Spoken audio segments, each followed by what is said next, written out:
Hey moms, welcome to episode 46 of the Front Parking Spot podcast. I know many of you may be driving right now and you're looking out that big windshield that's in front of you. Well, we're going to be talking today about how you can put your goals in that windshield and achieve them even though you may have limiting factors of your skills and abilities. Stay tuned. Hello, moms. Welcome to the Front Parking Spot podcast. I am so glad you're here. I'm Jennifer Bosma, wife, mom, grandma, former teacher for 23 years, and now a Christian children's book author and your podcast host. Are you a faith-based mom trying to live out a Christian life for your family? Do you want to learn more ways that you can have power over your child's spiritual growth? Inside this podcast, you will find tried and true ideas to grow in your faith and be the best wife and mom you can be. So listen in as you're cleaning up, doing the drive, or matching that sock, and be encouraged to know that God has His front parking spot set aside for you. Thank you, moms, for tuning in today. I want to talk a little bit more about the analogy I gave in the beginning of this podcast about the windshield. I love this analogy because it paints such a great picture of what God has for us, but how we tend to limit ourselves with the little rearview mirror. Let me explain more. When you look at a windshield, it's big and open, and you are going in the direction that whatever direction you're going in, you're going there. You have nothing but windshield, open sky, open space in front of you. Now, some of us get stuck, and when I talk about stuck, I talk about the rearview mirror. Some of us get stuck in that little rearview mirror, looking in it, and thinking about all our limitations as a person. You think about maybe your past. You maybe think about the skills that you do or don't have. You may be thinking about your physical inabilities to do certain things or things that you think that you're not good at. So when you focus on the rearview mirror instead of the big windshield that's ahead of you, that limits what God has for you. You're always focusing on your past. We need to look forward because that is how we get ahead into the future that God has for us. Because if we're constantly looking back, we're going to crash our car. And the same thing for you. If you're constantly looking back at your limitations, you're not going to get to move forward into the future that God has for you. So let's talk about this a little further. Today I was talking with a dear friend. She is another author, and we were talking about her future book that she plans on publishing. And we were talking about some of the things as an author that you need to do, to kind of get your book out there. She immediately said, "Oh, I can't do any of the social media stuff, and I don't want my face out there. I am a shy person. I've never been able to do any of those things. And that is just not my style." She just kept giving me lots of limitations, but she wants to show her book and to get it out there. And she went ahead and told me about all the things that she's not good at and that she's not comfortable doing and that she won't do, but she wants to promote her book, and she has a great book. So we were talking before we even went into details on publishing or anything like this. I thought, wow, this is a great example that I love to share with people. And even when I was a teacher in my classroom, about having a fixed mindset. Now, a couple years back, our guidance counselor at school told me and my entire class about mindset and the growth mindset. And Carol Dweck has a great book on that. I have her book on my website under my favorites. Great book to read if you want to learn more about this. But our guidance counselor would talk to the kids about neuroplasticity. And I have no idea how I remember this name, neuroplasticity. But what that is in our brain, when we keep doing the same things or we keep giving limiting factors of what we can or can't do, our brain is creating channels. And those channels are just the way we think and the way our minds go down maybe rabbit holes, because those channels are kind of burned into our brain. Now, neuroplasticity is getting new channels and creating new mindsets on things. And that's how our brain will open up for us to believe that we can do certain things. Let me give you Carol Dweck's definition of fixed mindset versus regular growth mindset. People with a fixed mindset, those who believe that abilities are fixed, are less likely to flourish than those with a growth mindset.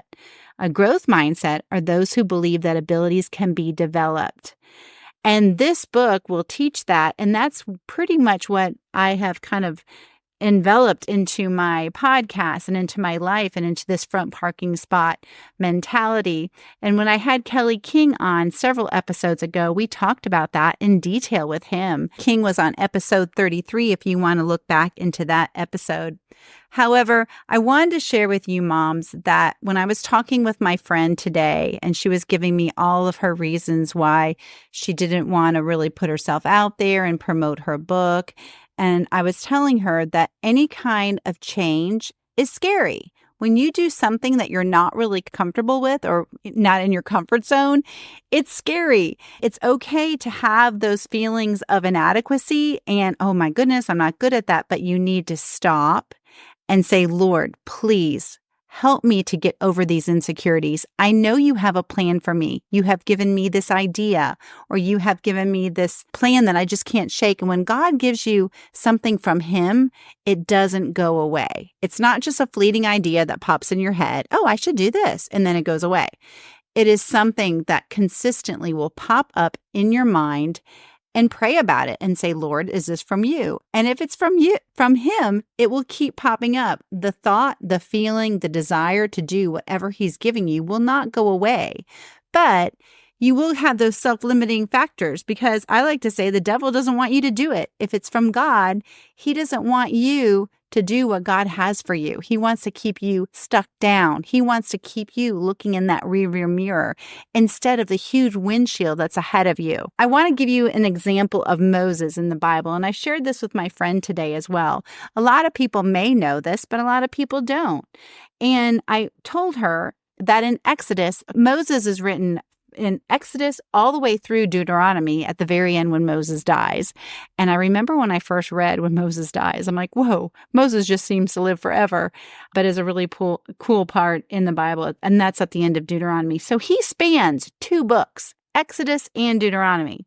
Now, when he was a young boy, he called himself, like when God was calling him, his big argument was, how should Pharaoh heed me who gets tongue-tied? He talked about himself being tongue-tied frequently, and that's Exodus 6:12. And he also claims himself as never being a man of words, slow of speech, and slow of tongue. And that's Exodus 4:10. He repeats all of this again in Exodus 6:30. So did Moses have self-limiting factors in his own mind? Yes, he did. He was not a good orator. An orator is someone who gives big speeches. But then again, in the Bible, that is what Moses does. So I'm just like you, he had a very tricky past. He viewed himself differently in his past. Going back even further, when Moses was a baby, Egypt was on a rampage of slaughtering Israel's newborns. And to keep him safe, that this is a story when Moses, he was born in Egypt and to Israelite parents. During the very dark days of Israel's history, to save his life, his mother Jochebed placed him in a basket of reeds in the Nile River. His sister Miriam was watching on, and they knew that the Pharaoh's daughter would frequently bathe and was kind of there at this time. They kind of had monitored the situation. They just didn't put him in the Nile River. They pretty much knew she'd be there. So the Pharaoh's daughter, who is Egyptian, sees and hears and has compassion for this sweet little baby that's crying, and she went over there and rescued the baby. And she pretty much probably knew that it was an Israelite baby, because the Egyptians were after them because they were threatened. So Miriam pops out of the reeds and says, hey, there's a baby. Do you need a nursemaid for this baby? And then actually Jochebed, his actual mother, did actually raise him and obviously breastfed him. He was a baby. So he was adopted into an Egyptian's family. And so he started his past pretty rocky. So those of you looking in the rearview mirror at your past, Moses had a rocky beginning from the get-go. When he got older, he killed an Egyptian who was abusing a Hebrew slave. And so he had slow of speech, an Israelite baby raised in an Egyptian family. He became a fugitive for 40 years after he killed an Egyptian who was abusing an Israelite. So he really did have a rocky past. And then when God calls him, that's when he offered all those, I am slow of speech, I am tongue-tied, I've never been a man of words. So if you are giving limiting factors to what God is calling you to do, you're not alone. Moses did the very same thing as you are. So moms, if you're thinking, if God has given you a dream or a desire or something that does not lead you, that's how you know it's from God. Stop yourself, pray, Lord, is this really from you? Please confirm. Let me know this. And he will confirm. And that's when you need to do something about it. My story is kind of similar. In 1994, I have always loved writing down books. I have journals of books, tons of books. But when I was younger, I would constantly write little books. And in my writing resources, whatever you call it when you're a writer. So in 1994, when I was pregnant for my second daughter, I always told her the story of the baby garden. And the baby garden is my first book, but back then it was just a story where I believed that babies came from. And because it's based on Jeremiah 1:5, before I formed you in the womb, I knew you. And I would tell my daughter, who was then 2, the story of where babies come from. Fast forward, I wrote down this book and I tried to send it to publishers. I had a big dream and desire to do that. So I did. I sent it to 75 publishers and it got, rejected. Back then we had the self-addressed stamped envelopes that you would mail your manuscript in. Mind you, it wasn't even on the computer. I would mail a hard copy in, and then you would fold up a little envelope with a stamp on it that the publisher could then return with a letter or your manuscript saying thank you or no thank you.